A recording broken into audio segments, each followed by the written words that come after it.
Avec cette série, on nous explique bien qu'avoir réussi sa vie de bout en bout, ça ne nous empêche pas de choper des belles merdes. Hein. J'ai toujours trouvé ça fascinant, la peau. Il se régénère. Cicatrice. Alors, Homejacking, une série qui a été diffusée sur OCS et dont la diffusion a terminé il y a quelques semaines. J'ai rattrapé donc.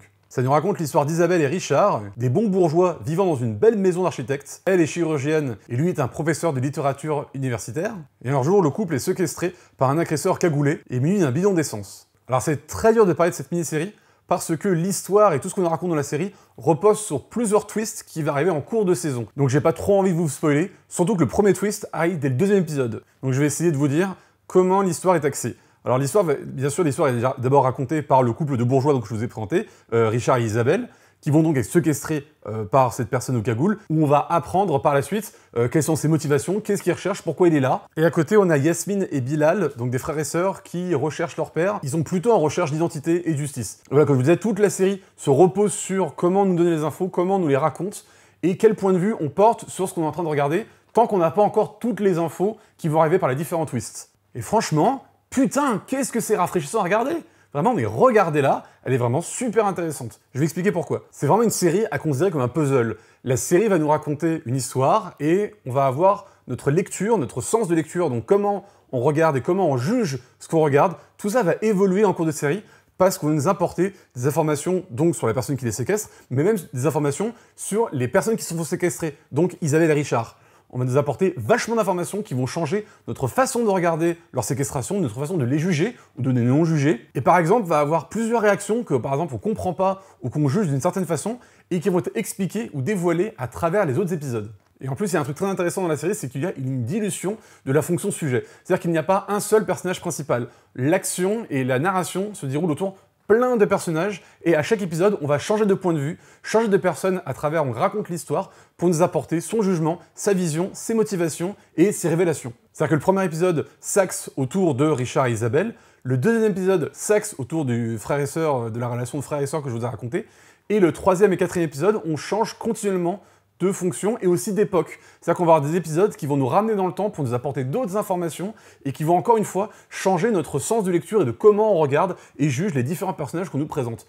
Vraiment, ça devient très compliqué de vous en parler, mais en même temps, j'ai pas envie de vous spoiler. J'ai vraiment envie que vous découvriez la série comme moi j'ai découvert. Donc, regardez-la.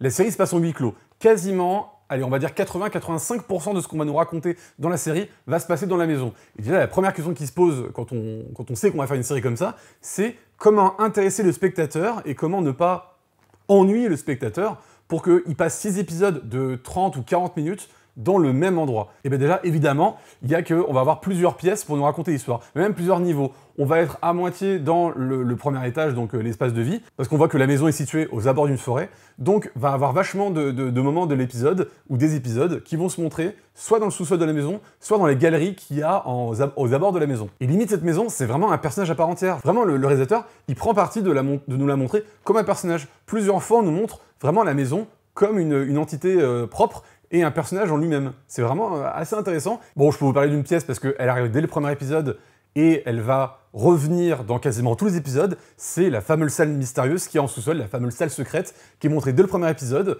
Et c'est une salle qui est hyper mystérieuse. On apprend dans le troisième ou quatrième épisode que la maison n'a pas toujours été à eux. Elle a été d'abord à une autre personne qui avait cette salle comme une salle d'autopsie. Et ça, c'est un truc, un lore qu'ils mettent et qui n'est pas vraiment expliqué, mais qui laisse un mystère, c'est à quoi servait cette salle. Parce qu'on nous explique que c'était une salle qui était une ancienne salle d'opération de chirurgie, parce que la personne qui avait avant la maison était un ancien chirurgien.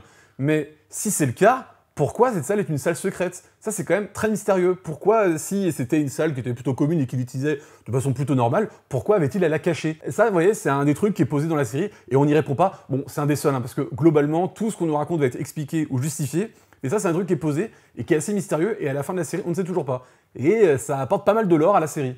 Comme je disais, le huis clos, il fonctionne très bien parce que donc dans le premier épisode, on découvre que le couple se fait séquestrer, et donc forcément, on est en empathie avec eux. Mais cette empathie, elle va changer quand va se passer différents trucs qu'on va voir ou dévoiler dans les différents épisodes ou les retours dans le temps. Notre regard va changer et ça, c'est vachement super intéressant. Et de toute façon, les acteurs, globalement, ils sont très très bons. Mais j'ai une affection toute particulière pour Marie Dompnier, qui joue donc Isabelle. Mais vraiment, quel jeu est là. C'est super de l'avoir évolué à travers son personnage et à travers, comme je vous disais, les différents trucs qu'on nous raconte. Vraiment, on commence son personnage par une façon assez froide de la présenter. On voit qu'elle peut prendre des décisions assez graves et assez facilement. Et donc on explique à travers les différents épisodes pourquoi elle finit par réagir comme ça et pourquoi maintenant elle a autant de facilité à prendre des décisions très très graves et assez froidement. Je veux dire, on pourrait croire au début que c'est parce qu'elle est chirurgienne et donc elle doit avoir des choses pas jolies tous les jours, donc elle devient assez froide de réagir à ça. Mais il y a d'autres raisons qui lui ont poussé à réagir comme ça et vous les découvrirez vers les derniers épisodes.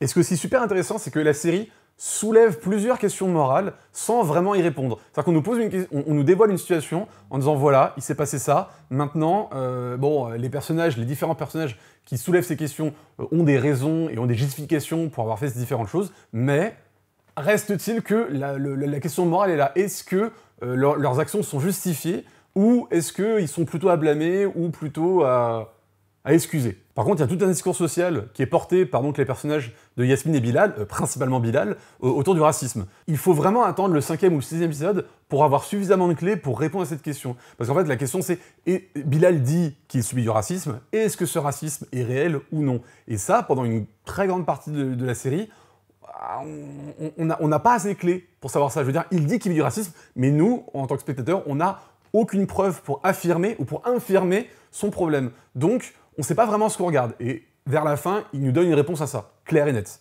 Et aussi, des fois, les dialogues sont pas très bons. Je regrette, il y a de moins en moins de dialoguistes en France, que ce soit sur des séries ou des films. Mais vraiment, je regrette ça. Je veux dire, les dialogues, c'est vachement important dans une fiction. Et en ce moment, je constate qu'il y a beaucoup de fictions françaises et américaines, mais moi, je suis français, donc je repars surtout les dialogues français.